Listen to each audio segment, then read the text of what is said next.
first roundtable this afternoon. My name is Peter Sweatman. I'm privileged to be the moderator for this session. Here's where we get to talk about the intelligent infrastructure. And we have a slightly larger panel than you saw this morning. So we have a wonderful coverage of different modes and also both the road and rail modes at least. And also a great coverage internationally from North America, Europe, and Asia Pacific. So I think we have a great opportunity to explore this question of optimizing the intelligent infrastructure. ITS has been around for some years now and certainly achieved quite a bit in terms of assisting with traffic, advancing safety, and I just give the example in where I come from in Michigan, USA, Oakland County. The fatal crash rate in Oakland County is about 1/5 of the national average. Also happens to have the country's biggest deployment of adaptive traffic signals. So many advances have already been achieved, but I think today we're really talking about the next steps, and the next steps are really going to be transformational, and that's what we're looking for here. From what I've seen of the sessions this morning, we have a very engaged and very knowledgeable group here in the audience, and hopefully the panel can at least equal that, and I think we're going to have a very good discussion. One of the areas of early adoption of ITS, of course, was in highway freight in the heavy truck field. And only last week I attended the opening of one of the pre-pass sites in Michigan. That system's been around for nearly 20 years now to allow heavy trucks to bypass weigh stations by electronically transferring their credentials, including their weight, also their safety status. So we have many interesting examples, but as I said, really today we're looking for a lot more. We're looking for where the next wave of innovation is going to come from. And of course, all modes are involved in this and need to be involved. Also, I think it's interesting to think about the sectors that are involved in the total transportation system. And I'm not sure whether we're talking about one system or several systems. We might even be talking about a system of systems. But I think we need to think about the energy sector, and clearly in terms of investment in research and development, the energy sector is a sector to be reckoned with and is going to have an enormous influence on transportation in the future. And I think we seriously need to take that into account. For many of us who have been involved in transportation for most of our careers, in a sense, we've sort of been in this transportation bubble. Now transportation has become a much bigger issue out on the public agenda. Energy is an important factor. Also the vehicle industry, the auto industry, has a huge amount of R&D involved and can contribute. Information and communication technology industry and consumer electronics. So all of those industries are going to be critical in transportation going forward. All of them play in ITS. And it's interesting to note that a couple of those sectors are very close to the consumers, very close to the users of transportation. And that's the auto industry, and also the consumer electronics industries are very close to the users. And as we develop, I think all of us are very hopeful that advanced policy making is going to move us forward dramatically in the future. And I think that's one of the key issues at this over these few days while we're together.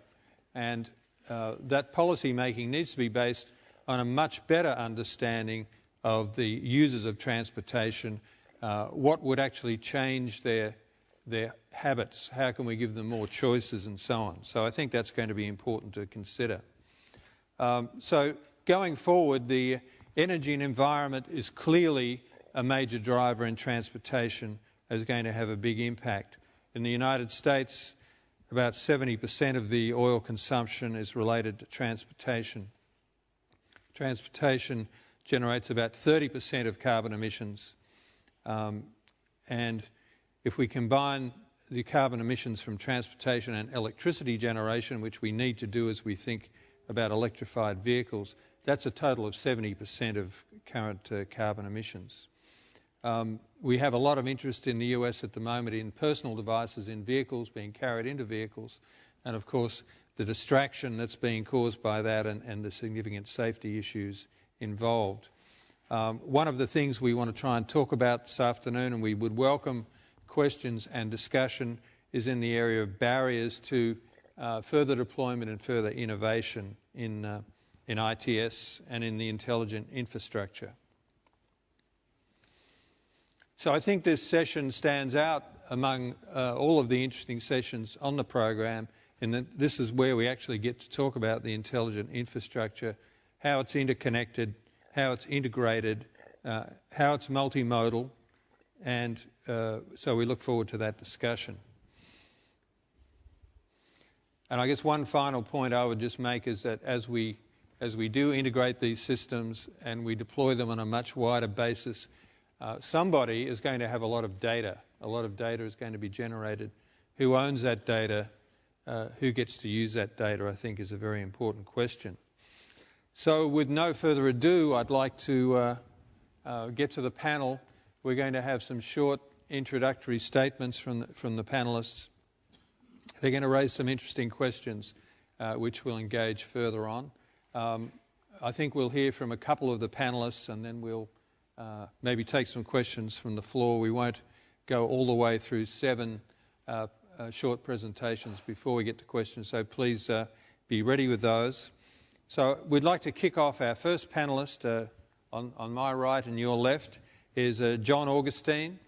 John's someone I know pretty well. He's the Managing Director of the Joint Program Office on ITS within the US DOT. That organisation resides within the Research and Innovative Technology Administration, or RETA. He's had experience previously in navigation and spectrum policy, airspace systems, and currently is responsible for advanced research and operational demonstration of ITS technology. So please welcome John Augustine. John? Thank you, Peter. Is this on? Yeah. There we go. Can you hear me? All right. Thank you, Peter. It's a pleasure to have the opportunity to talk to you a little bit about some of the research that we're doing at the U.S. Department of Transportation regarding intelligent vehicles and intelligent infrastructure. The U.S. Department of Transportation has several missions. Our number one priority is safety, and we believe that the ITS research holds a lot of potential to address some of the safety challenges that face us today. And to put that into a little bit of context, in the United States, in the year 2008, over 37,000 American lives were lost on the roadways due to crashes. Globally, that figure is over 1 million fatalities per year on all the roadways.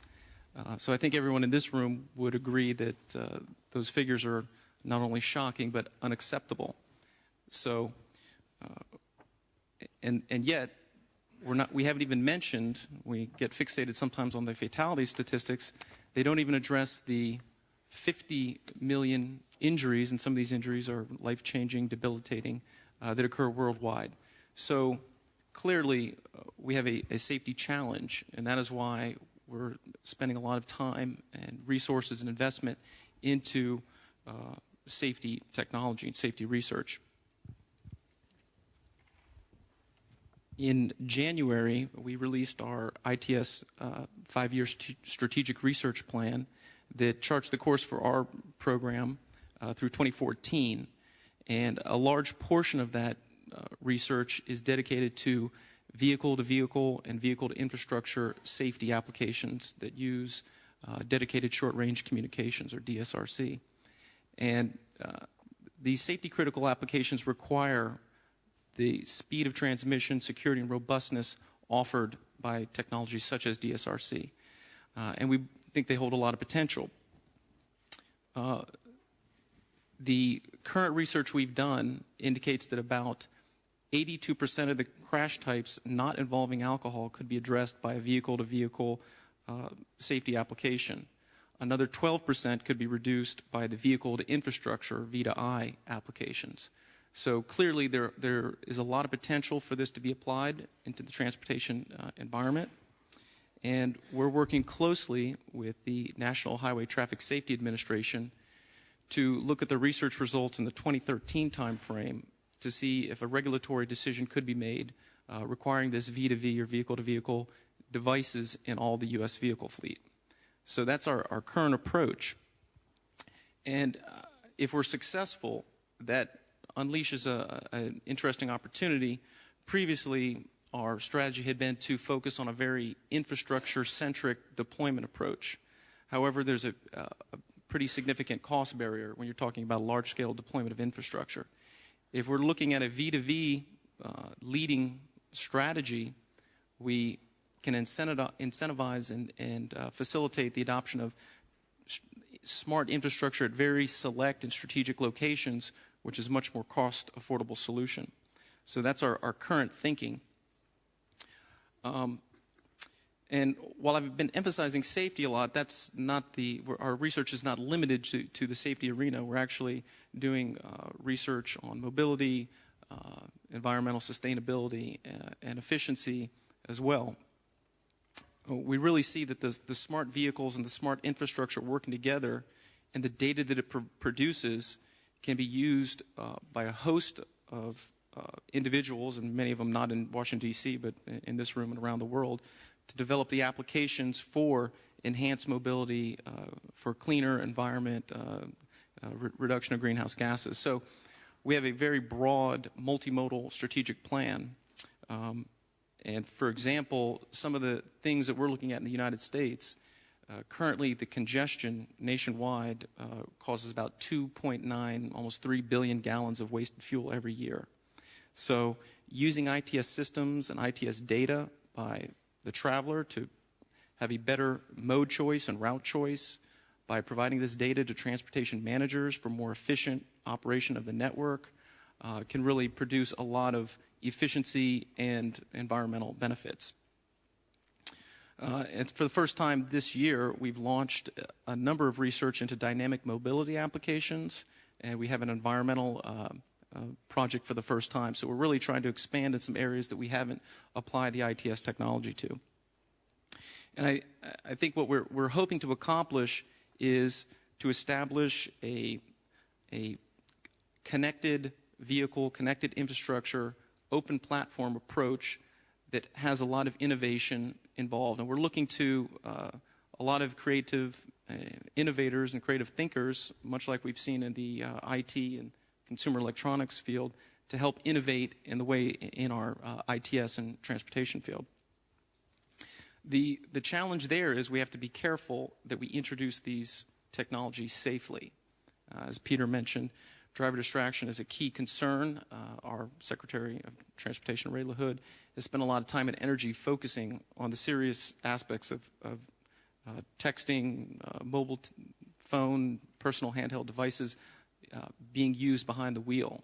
So that's a real unintended consequence of this wireless technology revolution that we're experiencing. So we have to be sure that the ITS solutions we're researching and investigating are implemented correctly. And we're doing a lot of work in the human factors research with human factors experts to ensure that we do that properly.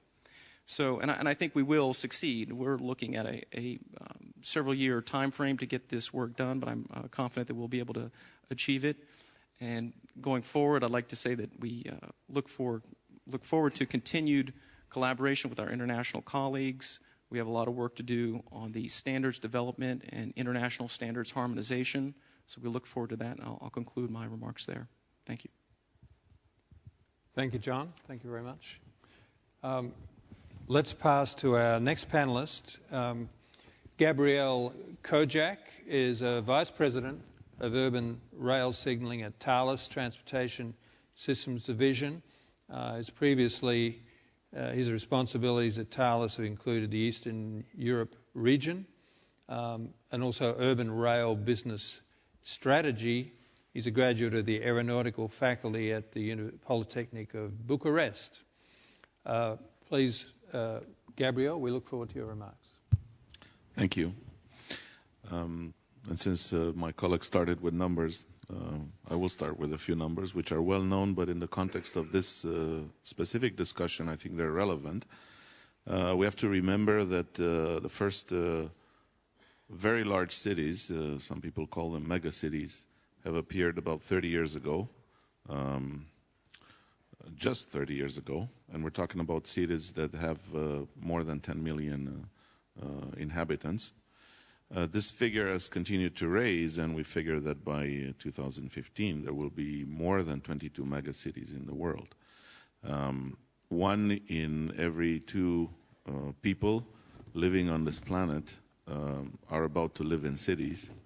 So the idea of having interconnected and integrated city and intercity systems to support non-stop, multimodal, integrated, safe, highly available transportation for all these people within and between the cities, it's not something that we can even conceive that cannot be realized.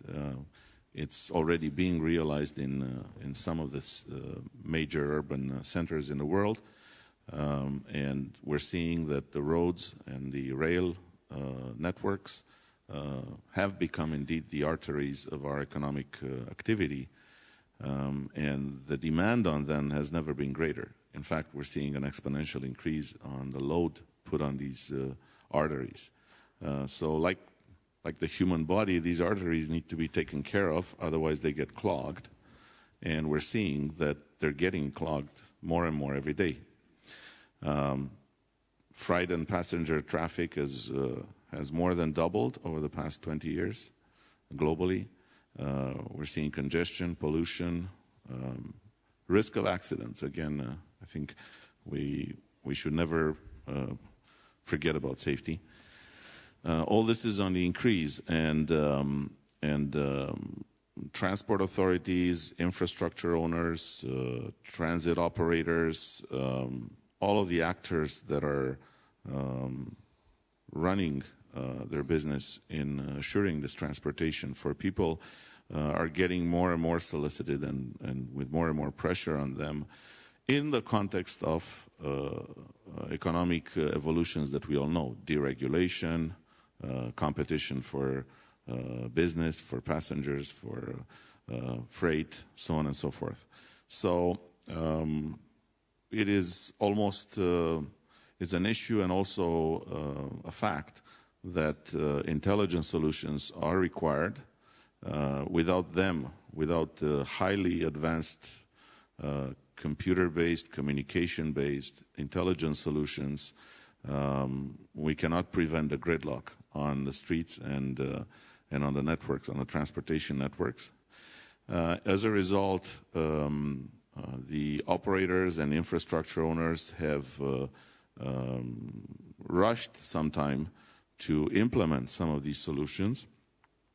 And more often than not, we're seeing that this rush, which sometimes is, let's say, purely local or politically motivated or short-term oriented, reaches into suboptimal solutions. And these suboptimal solutions are not truly interconnected and integrated, coming back to the subject that we're debating today. They even lead to creation of barriers for future development, sometimes if they're not well planned. They could, because in infrastructure, transitioning from one system to another, even if the other one is more modern, takes a lot of time. You cannot just switch it off and turn on the new one. you do need a transition plan, cutover, and so on and so forth. So even the road to higher intelligent, integrated, interconnected technology that supports these transit networks is fraught with dangers if the approach taken to the planning, designing, specifying of the systems is not carefully run and considered at the very beginning of such investments. So we do not necessarily believe that technology is an issue these days. Technology, we have quite a lot of it. As Peter mentioned, we can also get even more from domains that are collateral to transportation. The issue, and I think the innovation, must come in the area of planning, designing, and specifying these integrated and interconnected systems, such that we do get the maximum optimization, the maximum benefit from the intelligence put into these infrastructure systems. The good news is that I think relevant industry actors, among them Thales obviously, and our competitors and other industry actors that are part of various organizations, I think they are now at a level of maturity where they can support, where they can provide not just the systems, but I think the experience, the advice to the master planners, let's say, of the future transportation networks. I think the experience exists. It's already more than a decade or two, let's say, old.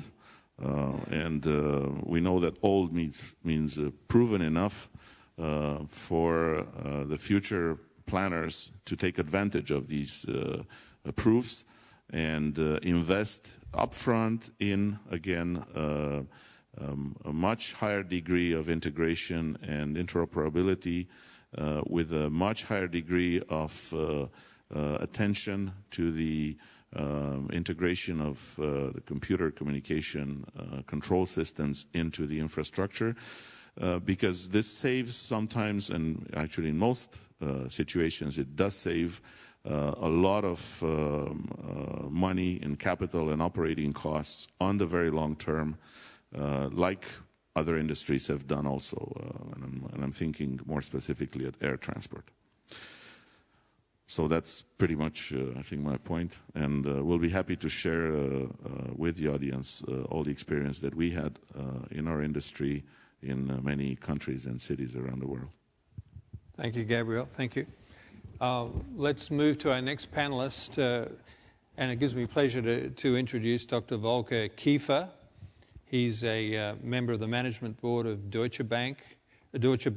Sorry, he wishes it was. I'd like to. Yeah, he wishes it was. For Rail Technology and Services, Chief Technical Officer. He got his doctor's degree at the Technical University of Munich, and has had a lot of experience in that organization, which currently has 240,000 employees. Dr. Kiefer. Well, thank you for the nice introduction. And I'd also like to start with a couple of numbers. And I'd like to find some answers on the question which is put down here, whether we need to optimize infrastructure, in particular, or with particular emphasis on intelligent infrastructure. And I'd like to approach this from 4 different sides. The first one is the market. And here, the clear statement is that the market asks for that. I mean, we transport every day between 5 and 7 million people. We operate almost 40,000 trains per day. All of this is interconnected, and the figures, the market research figures show that we have to expect an increase, even more than that, a large increase for the next 10, 15, 20 years. So the expectation clearly is that we have to do something. So the answer from the market side is yes, we need to put more emphasis on intelligent infrastructure. Why is the emphasis on intelligent? Very, very simple question, because there is no money for infrastructure. We invest every year between 4 and 5 billion euro in Germany in railway infrastructure. And we're always complaining and blaming the politicians that we need to have more money because this does not give an adequate infrastructure for all the requirements from the market. On the other hand, even in particular nowadays, it's difficult to get more money for anything. I mean, we all know about the present crisis in Europe, and it's more a work crisis, which forces all the governments to save money.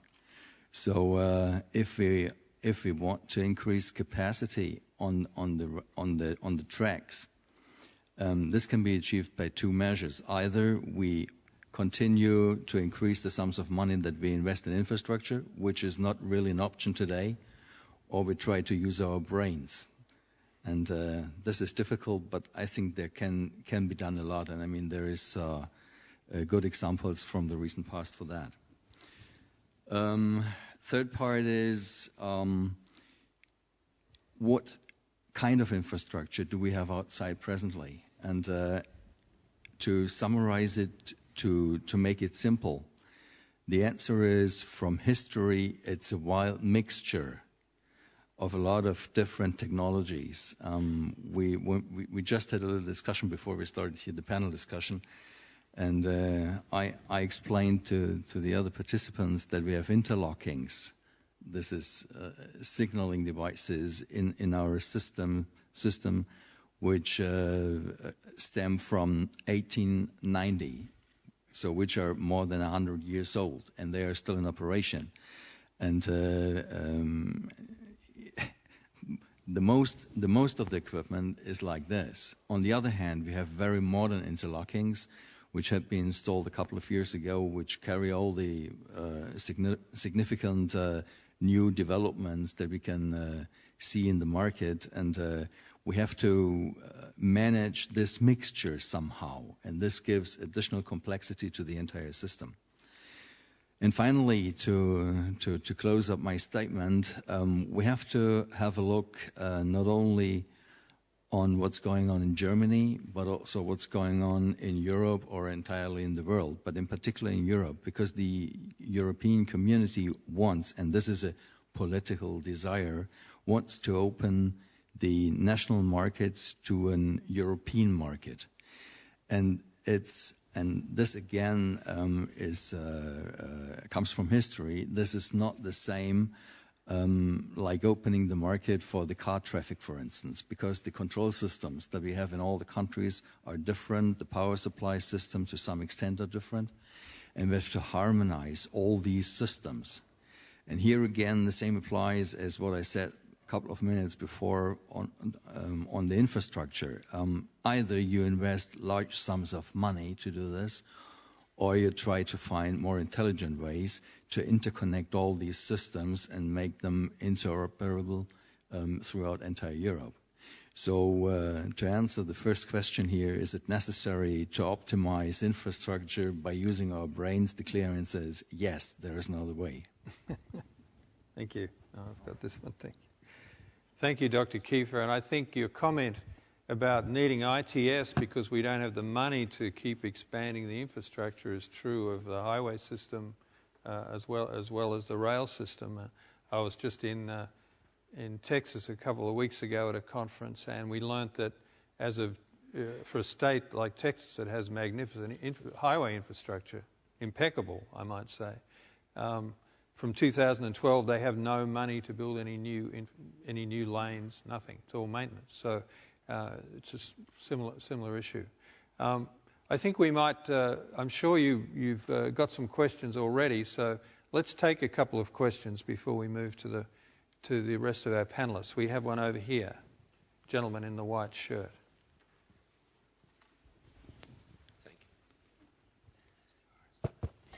Thank you, Chairman. I'm sorry not to be wearing a jacket any longer, but it was just too hot and I just couldn't stand it. Rather than fainting, I thought it would be better to take my jacket off.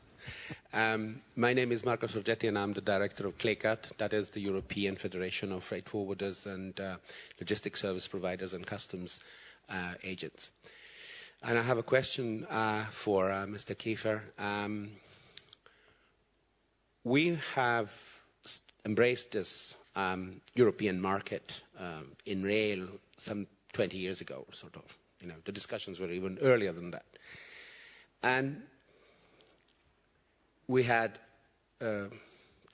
two subsequent packages that were supposed to deliver, and they were not welcomed with applause in the beginning by the railway system, but now they are sort of getting into it. But yet there is one element that, in my view, tells us a long story about what was done in the past and what shouldn't be done in the future. We heard from the European railway agencies that, if I remember correctly, 74%, but in fact it is certainly more than 70% of the incompatibility on the rail has been actually purchased and put in place after the railway packages were adopted as legal instruments. That means that shows a precise political will of the railways to act against the packages and to make it incompatible after the packages were adopted. I take it now from what I hear, especially from Deutsche Bahn, and I must congratulate your company for being actually the forerunner of this, the attitude has changed. But I mean, we have lost some time, and my question is, what can be done now to make up for the time that we lost in the meantime? Thank you.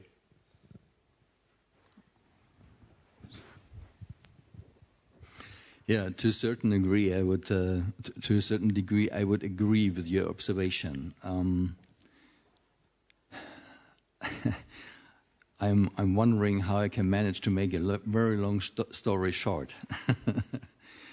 You see, the difficulty is partly that all the railways come from different history. I mean, this is without any doubt, and we recently had some very good discussion on how we can harmonize homologation throughout entire Europe. I mean, this is not a very new idea. It's an idea which, at least to some extent, makes sense. However, if you discuss this in a bit more detail, you find out that homologation can't be harmonized by 100% simply because of the different infrastructures and infrastructure requirements that you have in the different countries. So they'll always be, not always, but for the next 50 years at least, a part which is simply driven by infrastructure, which can't be changed too fast, simply because it costs much too much money. And there is another part which can be harmonized, for sure, yes. Secondly, we are in a very heterogeneous process throughout entire Europe, if you look at the different countries. There is countries like in Germany where you have meanwhile more than 300 competitors on the tracks, in particular in the freight traffic, which is even from our point of view very successful way, because you see the real competition that we have is not between the operators on the tracks, it's between the track and the railroad and the roads. So whatever strengthens us on the tracks is usually good for all of us, because it simply strengthens the business. So in Germany we have quite some competition. Meanwhile, there's other countries in Europe where you don't have any competition and where we try to get into the markets. And that's the second part of the story. Why do we want to get into other markets in Europe? The answer is very simple. If we lose market share in Germany, which is political desire, we need to gain market share somewhere else in Europe, which is in fact a good, I would say, a movement throughout entire Europe for quality, cost, and so on and so on. And here we have, without any doubt, some political influence, which we need to overcome. And we tried from Germany, and there is some hope on the EU to support that process. And here we could spend hours to discuss how efficient this process is. There's for sure a lot of things to be done, but at least we do have a process. This is the important part.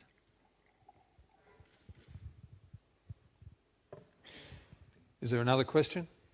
I think there was. Gentleman over here.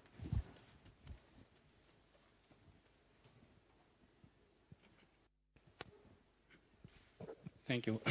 My name is Rainer Appel. I'm an economic journalist, so I want to pose a question. Since we are already deep into the 21st century, why don't we discuss technologies that belong into the 21st century? After all, road and rail transport, as we know it, are innovations of the 19th century, upgraded somewhat in the 20th century. But the 21st century technology in transport would be maglev systems. So why aren't we discussing that? I know the problems in the European history with discussions about these things and all these different systems where we are coming from in England, in France, Belgium, Germany, and so on, the East European states. Not to forget the Russians with their completely different gauge and all these problems, but it seems it's difficult in Europe to look into the future. And I want to pose a question, why don't we finally start discussing that? Who wants to speak to that? Well, okay, you. Gabrielle. You're absolutely right. We can discuss about that. In fact, there's no need discussing. Things are happening. There are currently new technology, 21st century technology, is applied at many infrastructure projects, whether they're refurbishing, modernization, or brand new ventures. So I'll give you just a few examples. Yes, rails and roads are an invention of the last century. Well, we can argue the wheel is quite an old invention. But the way we use them today with electronics and control command systems behind makes the whole difference. So I'll give you just a few examples of new technology applied that exists and has saved a lot of money both in capital and operating. I'll pick up Hong Kong, for example. Hong Kong has built quite a few new urban and suburban lines where they went for high technology, advanced train control systems, near driverless, optimized from the start, from the very beginning of the whole system design, to the point where they paid in the end, let's say 10% more in electronics, and they gained 10 to 20% in infrastructure. Now the orders of magnitude of those 10% is 10 to 100. So in capital investment already you get a payout which you can pretty much like Mr. Keffer was saying, which saves you a lot and gives you money to apply to even more intelligent and integrated solutions. Holland is implementing, as we speak, a ticket and fare collection system, a multimodal ticket and fare collection system, which combines most operators, road, rail, city, intercity, into a system which allows the user to have a end-to-end experience, let's say in transport experience without any hassle, without any stops.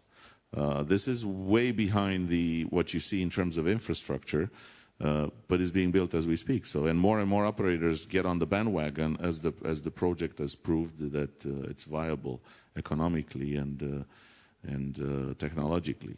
I mentioned, well, maybe let's go to North America. North America has a city called Vancouver, and that city has just had the Olympics, and they happen to have a fully automated, integrated light rail system, driverless, by the way, with almost no operator in the whole system. That system has managed to double its capacity for the Canada line, which was transporting people to and from the main Olympic venues practically overnight for 2 weeks. That is not possible with, let's say, 19th century or even 20th century technology. It is only possible with 21st century technology. So I think your question is right, but the answer lies already in the reality of some of these systems that exist today. And it's as simple as going and looking on the web at all these performance measures that they have. And I can only hope that more of this will come to reality in the next few years. Not sure if it answers, but it helps. John, did you want to comment? Well, I would say to some degree, I agree with you. I think the surface, the road infrastructure is not as advanced as some of the other modes of transport. You look at aviation, and you look at their beginnings, where in the United States they had bonfires trying to guide in the planes at night, and to today you look at the state-of-the-art airspace system. So I think that the surface modes have a little bit to learn from some of the more advanced systems. The ITS program is designed to try and fill those gaps and figure out how we can implement technology into the infrastructure. I would say that in the United States, we face a similar problem that we've heard discussed here in Europe, is that we have 50 states that have their own operating entities, and so you have to think about the central decision-making is not with the federal government to say we shall have optimized highways overnight, but 50 different decision-makers, and so it's a challenge, but I think we're starting to ask the question and focusing on the answer, so I view that as a positive. Thanks, John.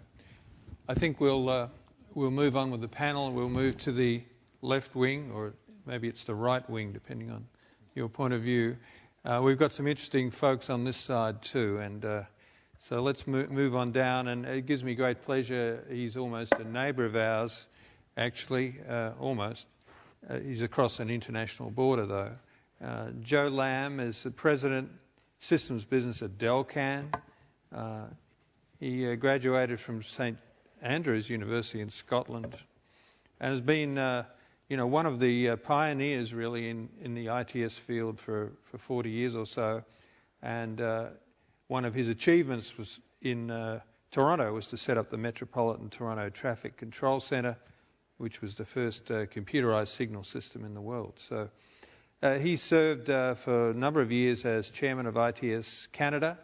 He's very much involved in the ITS business in general. So it gives me pleasure to ask Joe Lambe to give us some remarks. Thank you, Peter. Does it work? Good. Okay, good afternoon. Well, Bertrand Piccard said this morning that sometimes to solve a problem, you have to take a different viewpoint. So I did at lunch. Instead of give you statistics today, I thought I'd do a user survey. So I called my favorite user, my wife, transportation user that is, and said, honey, what type of technologies you think is best for our transportation systems? And she said, I really don't care. She said, Joe, look, I just want to go from A to B seamlessly. I want safe transportation. I want personal security. And also I want reliability. I don't mind being slow, but if you tell me you get there at 3, I want that at 3. Otherwise, I go back to my original transportation. That means, Joe, you got to drive me around. So I thought I better come up with a solution today. So basically, she's saying, look, she's a customer, she wants satisfaction. If she's satisfied as a customer, she will pay. Otherwise, she'll probably drive the good old car. And I think what she's saying is that she wants a highly accessible system, highly integratable system, a system that can enable her to transfer from one mode to another in a very smooth fashion. And I think we can do it, but there are barriers that we have to overcome. So we don't just connect the dots. We have to integrate the dots as well. I think that is the key word. Now, we have done many ITS systems in the last 20 years, 30 years, some successful ones, but a lot of integration is still to come, and I believe we have to really pay attention to this in the coming months or years. I think on the let's look at some of the components that could make up a good integrated system. First of all, we need some incident management systems that can tell us there are accidents ahead of us to predict your journey time and so on. We have such systems working in the world, and there are tremendous benefits. For example, in one system in Toronto, it was found that with a good incident management technique, you can save incident removal time from 86 minutes on the average for an accident to 24 minutes. So that means the victim can get to the hospital almost an hour earlier than normal, and therefore his life will probably be saved. In fact, doctors will tell you that if you rush the person in the hospital within the first hour, the chance of survival is almost 3 times as high. But perhaps we have not integrated these systems into, for example, public transport systems. The next on the list is what about scheduled events? We are plagued by constructions on urban roads and so on. And these are scheduled events. These are not unusual events. There are now expert companies who do simulation models that can allow you to estimate the impact of these constructions and suggest new routes and so on and so forth. This can be done in a bigger scale, in my opinion. And of course, you all have travel information systems. I think in Europe, you're much more developed than North America, I believe. But I'm a firm believer in multimodal travel information system. Let me give you an example for Vancouver, which implemented a multimodal system just before the Olympics. This is a giant web portal that allows you to access any transportation information from 22 agencies that operate the transportations in the Vancouver area, ranging from airplanes all the way to commuter rails. If you don't like the traffic you see on the road, you push a button, you can go to a bicycle route. So you can see, we can start to get the drivers to change mode. And we can do things incrementally. For example, if I could encourage a driver to switch to public transport for 1 day a week, it's already 20% reduction of carbon fuel. Now, how about intelligent parking? There's an example in Johannesburg International Airport. There are 10,000 parking spots at the airport, and once you go in there, there are signs that tell you exactly which spot is empty. So you don't have to spend half an hour looking after for a spot while your plane is slowly flying away.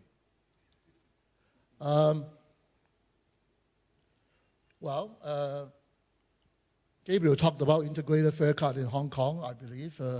Hong Kong started the so-called octopus card, and started as one agency. Now about 18 or 20 agencies are using it. You can even buy flowers at the subway station for your wife while you're taking the subway back to home. So these are all very integrated kind of things that you can do. And I wish more cities in the world would use the octopus card like Hong Kong does. Of course, we are now new promises of vehicle navigation systems. Pretty soon we'll beam data into the car or get data off the car.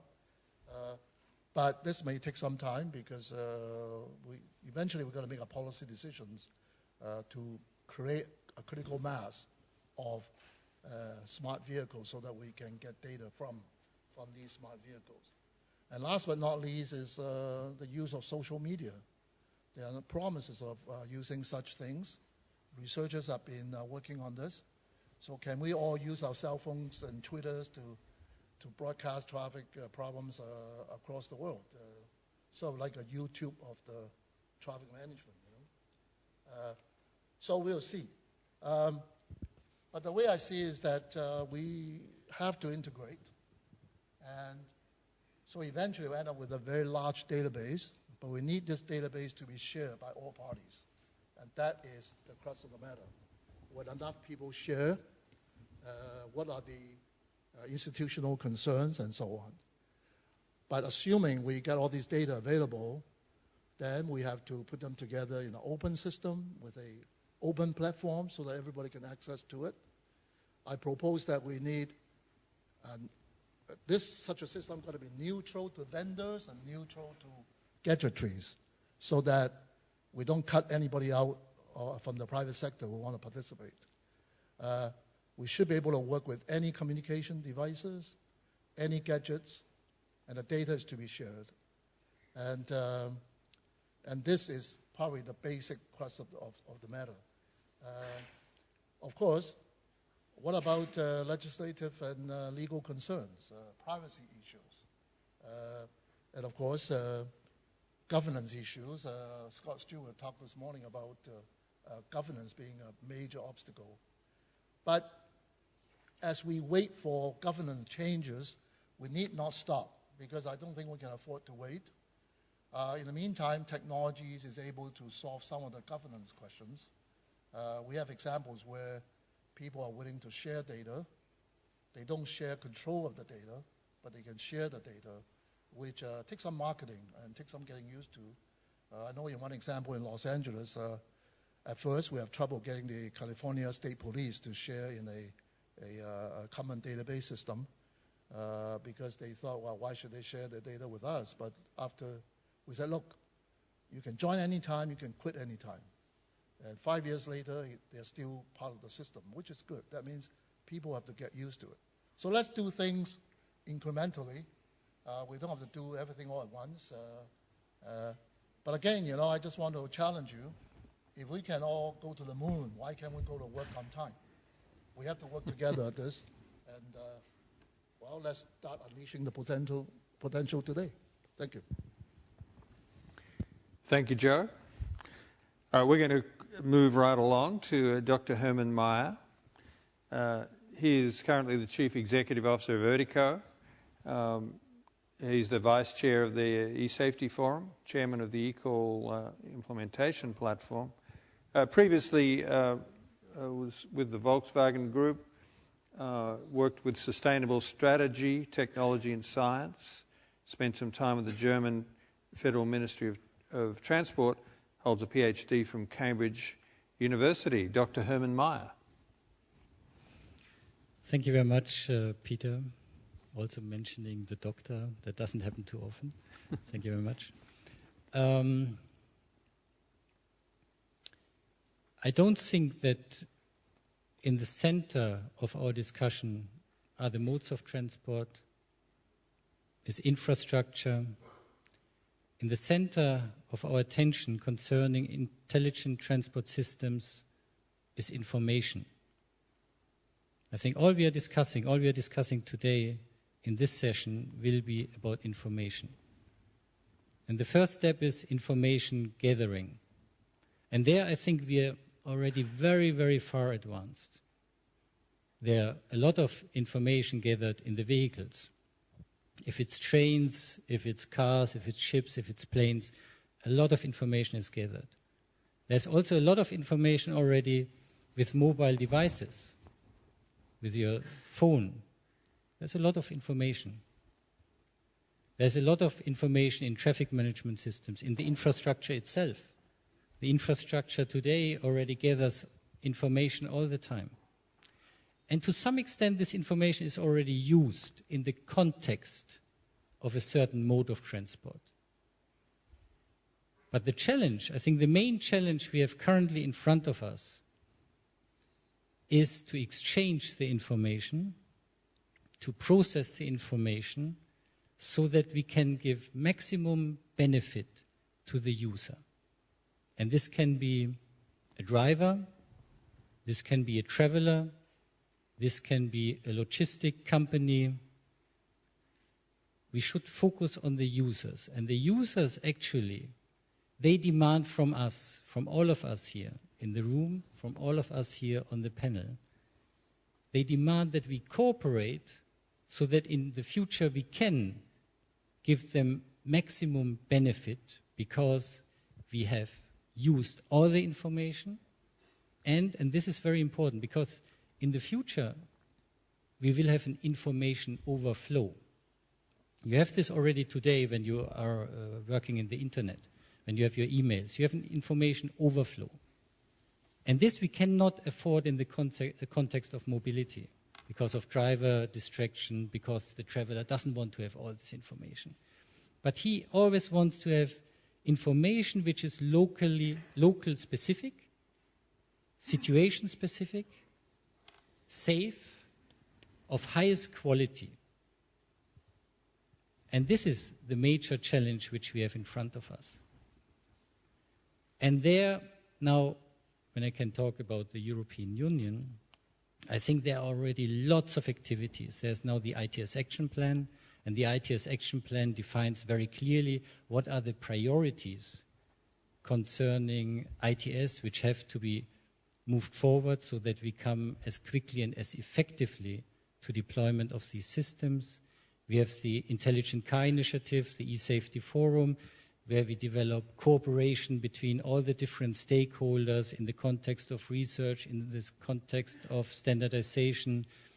We have now also the ITS Urban Platform, where we develop systems. We have EasyWay, where it's about the deployment of already the most mature infrastructure-based ITS systems in Europe.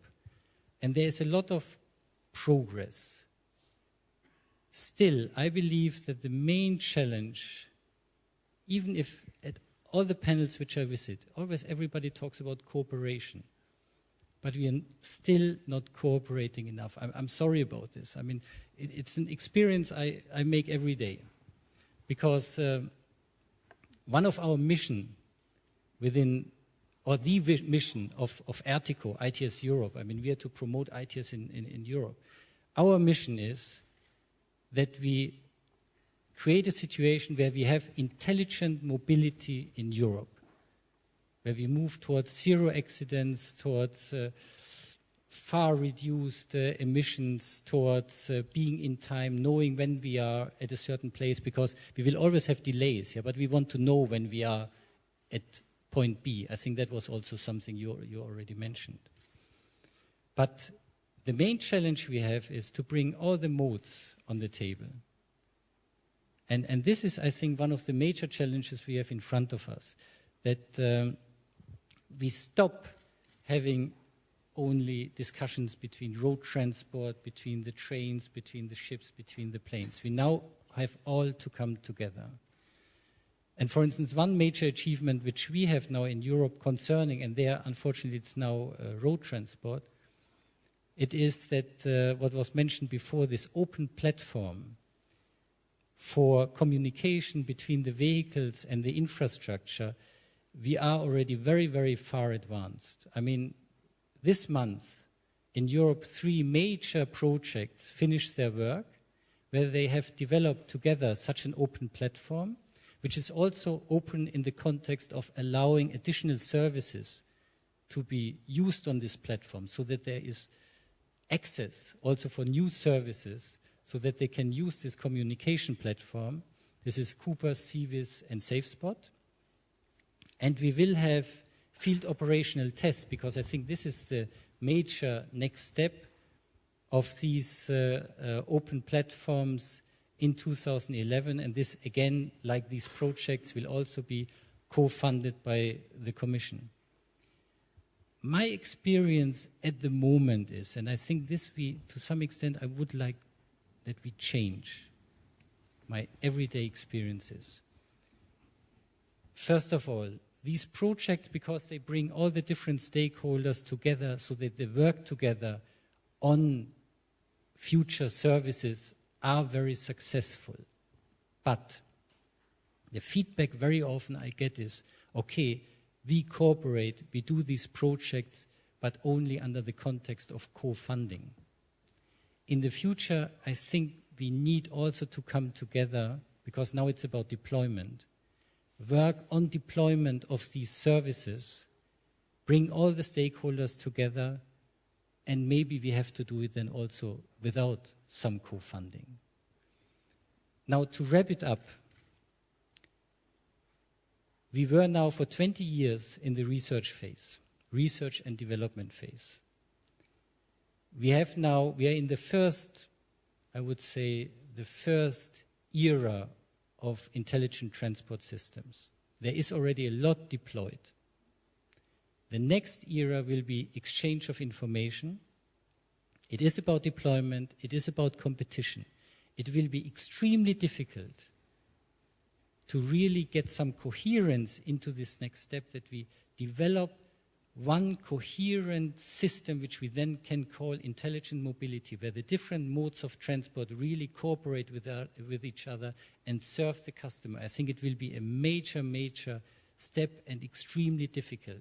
And I really hope that we all have the courage, the motivation, the dedication to do this step. Thank you, Hermann. Thank you very much. We're going to move to our next panelist as we move on down here. Pedro Pedrera, he's the Executive Director of the European GNSS Supervisory Authority, which includes the Galileo program. He's had experience with the European Telecommunications Satellite Organisation and the Portugal Telecom Group. Pedro. Thank you, Peter. Can you hear me? Yeah? Okay. Good afternoon, ladies and gentlemen. Yes, I'd like to introduce to this debate a point on satellite navigation, or satellite positioning, if you wish. And why? Because we're talking about optimization of the established infrastructure. But not only that, because when we think about optimizing the existing capacity, I think we all think about sustainable solutions. We want to do it in a sustainable way. Now, talking about, look at in particular for the road infrastructure, that's where I think there's the highest potential for efficiency gains. When we talk about optimizing the installed capacity, we have to think of shifting the focus of traffic management from segment to network. That's a big change. And that if you had to challenge the sustainability criteria or condition, then that also means that we have to improve the net value of externalities. Think about environment, for instance. But also we have to improve the way we share the burden of costs. The cost sharing is an important issue. The question whether it is the taxpayer pays or is the user that pays, all that are important elements of the overall sustainability equation.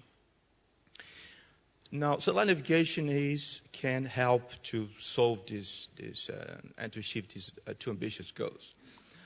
But satellite navigation has not, despite the fact that it's a proven technology, and the best example is Germany, which is using the technology for now more than 5 years. But despite that, it's not, when you look at the share of the satellite navigation in road traffic management, is still very, very small. Why is that? Well, there are a number of reasons can explain that, and one important reason, I think, is related to the number of issues related to the decision to move from turnpike to free-flow systems. Well, there were a few developments that may change the situation regarding the usage of satellite positioning, and in particular in Europe. So I'd like to mention three, which I deem are the most important ones. The first was the directive and then the decision of the Commission that was published last year in October regarding the establishment of what is called the European Electronic Tolling Service. The ETS directive and decision are landmarks of the interoperability of the road infrastructure in Europe. Interoperability, I mean interoperability of automatic toll collection systems. Well, what these legal acts and decisions, implementing decisions, will imply is that within 2-3 years, we'll have established in Europe what is called the EETS provider. It's a role that will ensure the service to the end users regarding interoperability across the European network. And the EETS provider have to provide their customers with onboard equipment which is mandatorily certified for satellite navigation. But when we talk about interoperability and about certification, we need a full set of standards. And that was another area where important developments have been achieved recently. The cornerstone of standards for satellite navigation as for road is the ISO technical specification 17575, which has been very recently completed. Not only that, a number of complementary standards and also the standards needed for the certification of the equipment, both roadside equipment and on-board equipment, are either completed, fully completed, or about to be completed by the end of this year. So this overall structure of standards is very important, is now in place. The third development I'd like to mention is the revision of another directive, European directive, on the so-called Eurovignette directive. Well, the Eurovignette is about harmonization of tolling systems across Europe, and especially harmonization involving, well, with having in mind also other concerns, like, for instance, the internalization of some of the external costs of road transport. We see that with the revision of the Eurovignette directive that was published in 2006, we see a number of initiatives by different member states which start implementing tolling systems beyond the traditional highways, going far beyond that, taking into account the overall time, distance, place, concept of tolling, starting with heavy vehicles for the time being, but that really changed the paradigm of tolling and looking at, together with that, more importantly, the traffic management concept. As I said, a number of member states are already implementing these kind of Eurovignette-like systems, and we see that most of, or if not majority of the bids, the candidates to operate these new systems are offering satellite navigation-based systems. So together, standardization, the ETS providers, and the Eurovignette-like systems together will provide the scale that ultimately will drive production costs of the onboard equipment to a competitive level. And this was one of the barriers. We talked about barriers already in the beginning of this debate. So one of the barriers was indeed the cost of onboard equipment. But not only will drive costs down, but also will introduce technology within the current road operators. They have to adapt, for the sake of the ETS directive, they have to adapt their back office on the one hand, and on the other hand, they will be because they probably will also be ETS providers or think to be ETS providers, then they will get more and more familiar to technology, and this acquired know-how will also be an important factor for the adoption. So it is expectable that new decisions regarding future systems for traffic management will more and more rely on satellite positioning. And that's also good news, because the fact that there will be a growing share of onboard equipment which is satellite positioning enabled, that means that satellite positioning will also be used for other purposes, including, and importantly, for all the applications that turn around ITS and others in particular. And that's the point I'd like to introduce. Thank you, Pedro. Thank you. So we come to our final panelist, and I think he's the one who's travelled the furthest to be here, and he's waited very patiently to give his remarks. Ken Sakamoto he's the Senior Vice President of International Affairs at ITS Japan, a member of the Board of Directors of the ITS World Congress from Kyoto University, and previously spent some time at ITS America. So, Ken, we would love to hear your remarks. Thank you. Thank you very much, Chairman, for a kind introduction. I'm working in this field for more than 20 years, and let me introduce my view of ITS and also introduce some national project for the future transport. People engaged in ITS have been working for many years, maybe since 1990s, to improve the safety and efficiency and the convenience. We have developed many advanced applications, such as dynamic route guidance system with the GPS and digital road map, electronic toll collection, and co-operative system for safety. Co-operative system is vehicle infrastructure integration system, mainly for safety now. These applications were made possible by the communication between the vehicle and the infrastructure. Unlike conventional infrastructure, which monitors road traffic as mass of a vehicle and provides general information to drivers by VMS or mass media, advanced infrastructure now can monitor each vehicle's behavior with the driver's consent if necessary, and provide the specific information to drivers responding to their requests through the communication with each vehicle.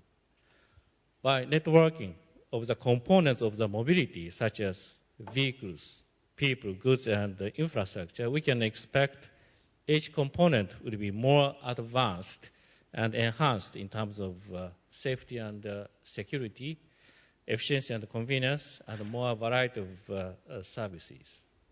Moreover, networking of transportation system and energy supply system can contribute to the innovative solution of energy saving and reduction of CO2 emission.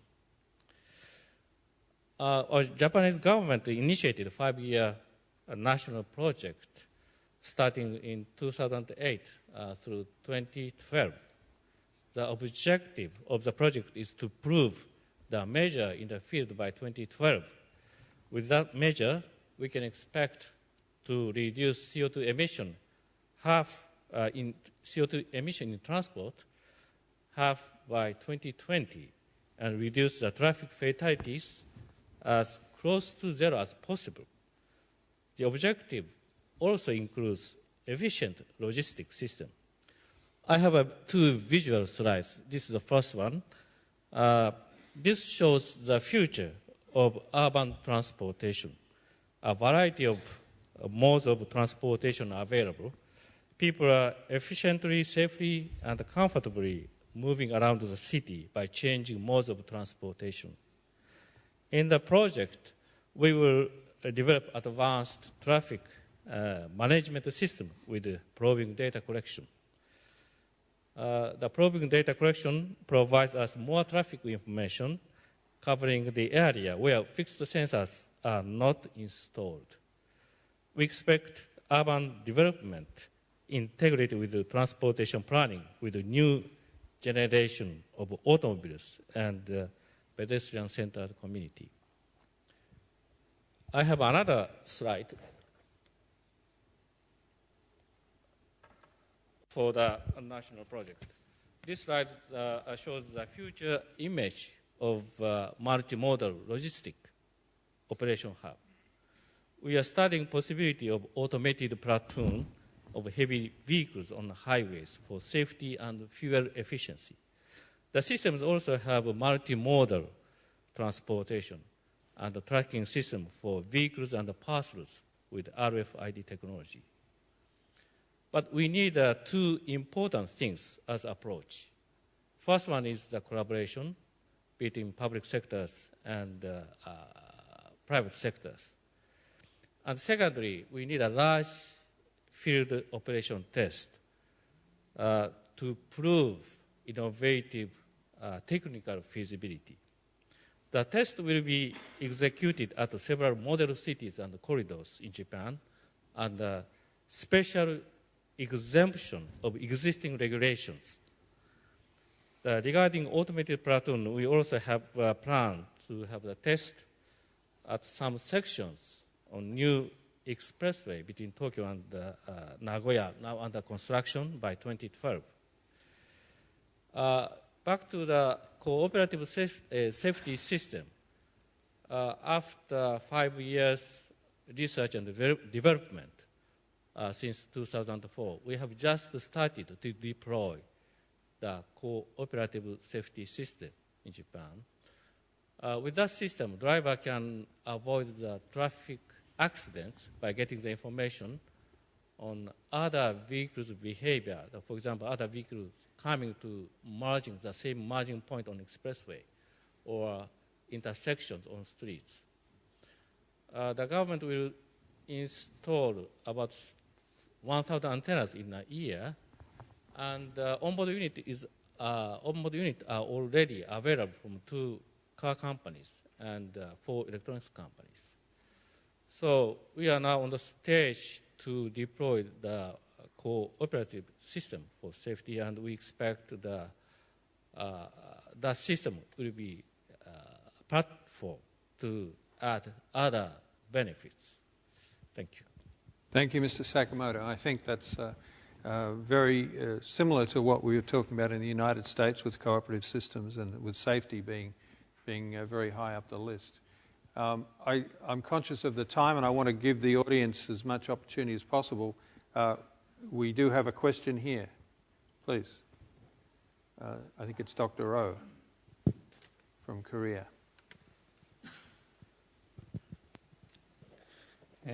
Thank you, Mr. Chairman. My name is Jae-go from the Korea Transport Institute. I'd like to make 2 comments on the policy implementation of interconnected and intermodal transport systems, whether the system is based on intelligent technology or not.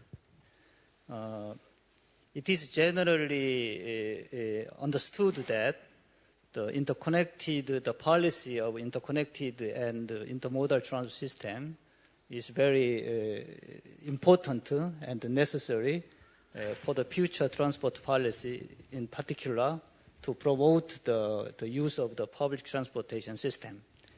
However, it is in reality, it is very difficult to find successful examples for the interconnected and integrated systems.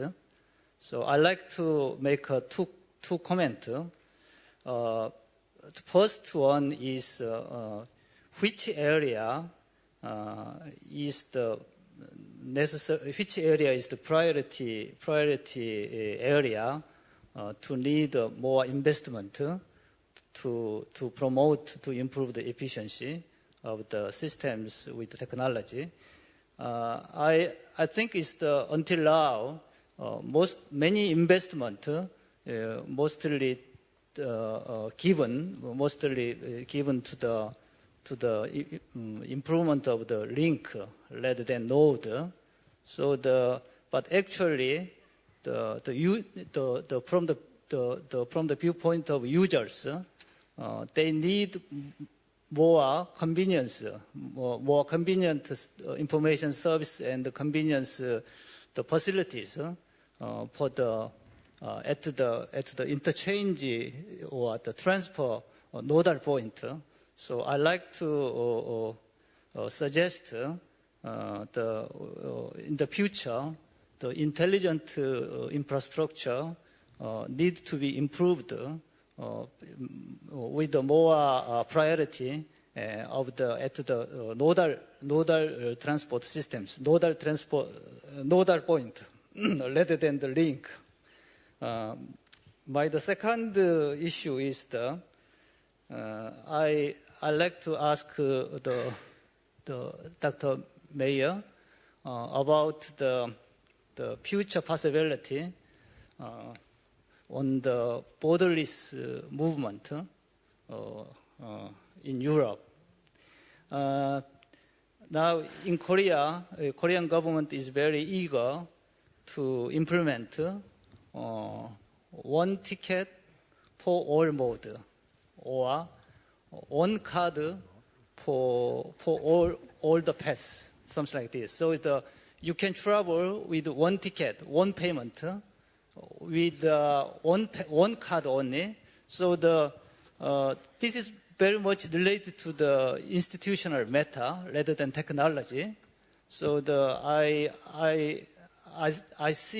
foresee even in Northeast area, Asian area, Korea, Japan, or China, in Korea or Japan, China, we may discuss about the implementation or the use of the one card, one ticket systems for all transport modes, something like this. So this might be also possible in European the countries as well. So what is the major barrier and what is the future possibility in this issue? Okay, thank you very much. Yeah. Dr. Maier, you want to comment?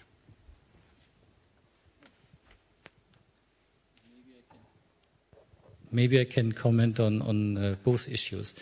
The first issue, I think, was related to co-modality and in how far ITS can support this. And obviously, it can support it via travel information.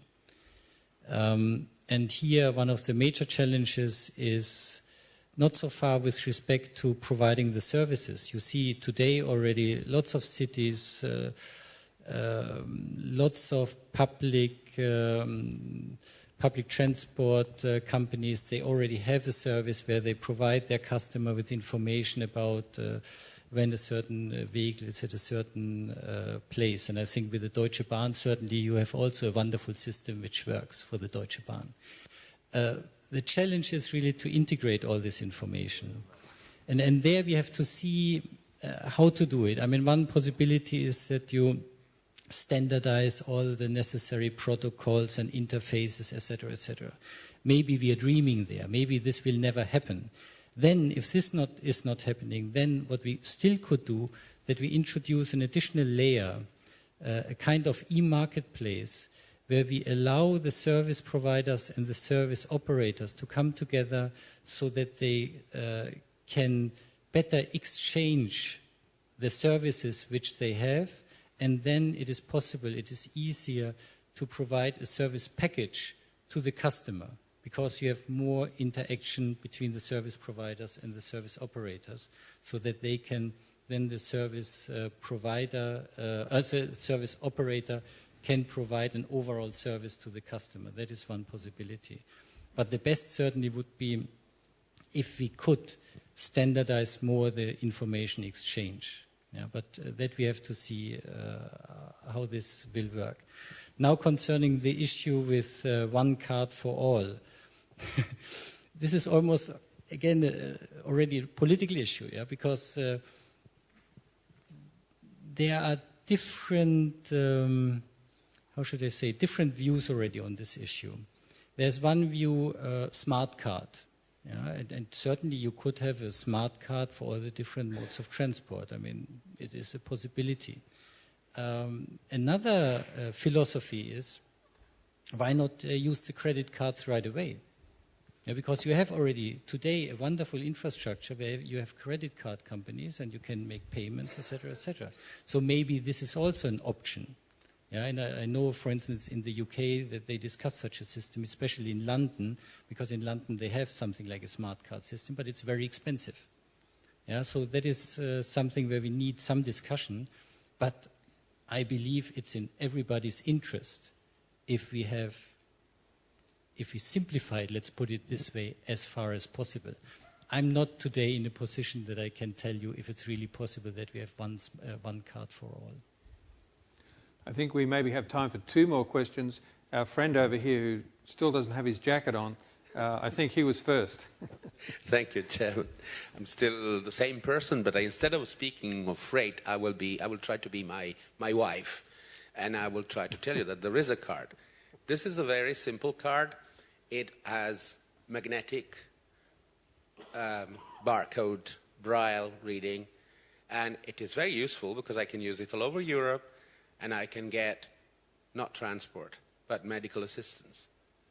I have used it. I've been treated in Belgium, I've been treated in Germany, and this is done by my town hall in Turin, so it's a combination of local and global thinking. So in my view, this is a possibility that is actually practical. You just want to have the same situation. I mean, the suggestion that Hermann has just made to using a credit card is probably near to this. And this is what, thinking of being my wife, I would want, because I don't want to use the card only in Turin.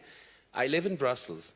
I am here in Leipzig now. Tomorrow I'm going to be in Alicante, and by the end of the week I'm going to be in Odessa. So I want to be able to use the card everywhere, and possibly without changing it. And that's quite important.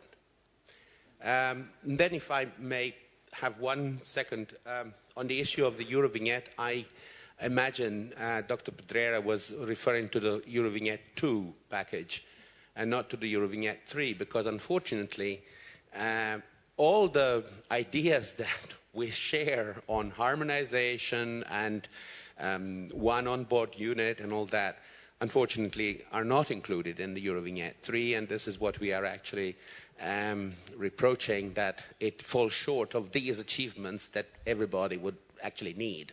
And unfortunately, for political reasons, they have not been included, so there will be no harmonization.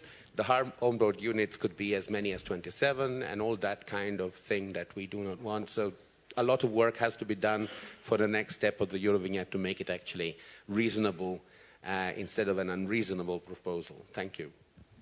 Thank you. Do we have one final question? I think there was somebody over here. Yes. My name is Bahir Abdulhai from University of Toronto, Canada. My question is again to Dr. Maier. I totally agree with you that integration of information, knowledge, and resources in ITS is paramount. But how would you deal with the issue of competition? Like private sector companies, for instance, compete for larger market segment. Innovators compete for protection of intellectual property. Even governments, within a government, you see, like, should we put money in transit versus roads? So how would you get people to collaborate and share in an inherently competitive world?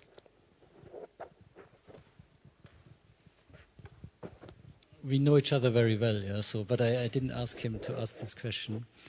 But I think it's a very, very important question, and I can tell you something from my experience within this platform of cooperation, Ertico. 1 year ago, we had a discussion where we were talking about business models. And there was a demand from our partners, please, Ertico, you have to deal more with business models. Yeah? We have to find a situation where when you provide a service, there is a supply chain behind it. And everybody, every stakeholder who is in the supply chain, he wants to have an incentive to be part of providing the service. And that is very tricky to develop these business models. So for me, it was quite clear, yes, our partners want that we work on it. This year, it's different. Some of our partners, they tell us, Ertico, stay out of this. Because at the moment, we are discussing in our company business cases, not business models anymore, but business cases. We have technologies, we have services, which we know we can soon bring to the market, and now we see how we can do it in a profitable way. And this is very, very tricky.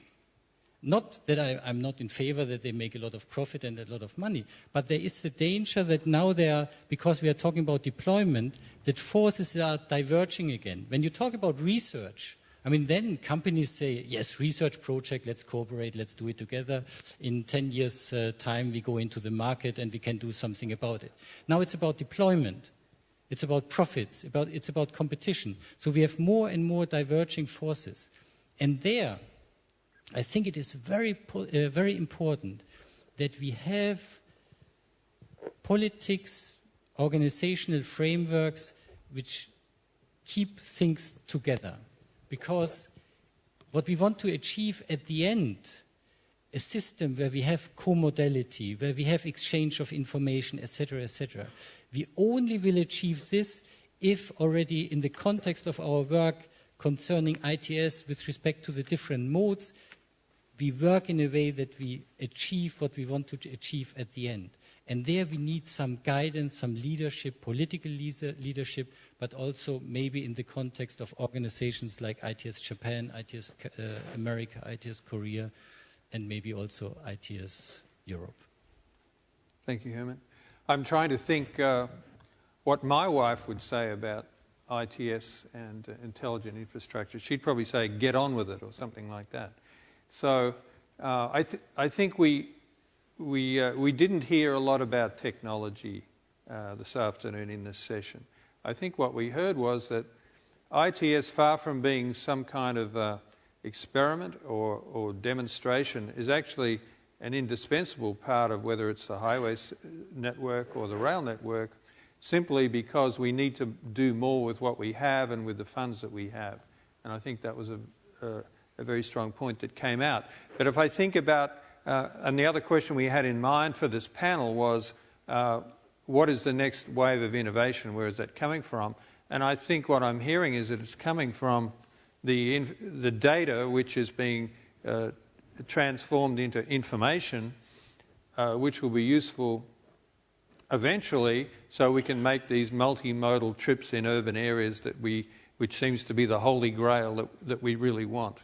And who owns that information, or what new layers of marketplace we may need to create that, I think that's something that's going to develop. So I think we heard some very practical things about the role of ITS, but I think we also heard some things that are exciting for the future, because I personally believe that the explosion of information and data that's going to come out of widespread deployment of ITS, particularly from cooperative systems and so on, is going to really transform everything we do in transportation. I think with that, we are out of time. I want to thank the audience for the great questions. In particular, I want to thank the panel. It was a fairly large panel, and I guess the density of your involvement was a little less than perhaps you would have liked, but I think everyone had an opportunity, and I certainly appreciate the thought that everyone put into it. And just finally, I want to thank Jari Coppola from OECD for his great work in organising it. We are putting together a 1 or 2 page summary, which will go forward later in the week as we get more to the policy end of the conference, and that will be posted on the website as well. So thank you for your comments, and again, thank you for being such a great panel. Thank you.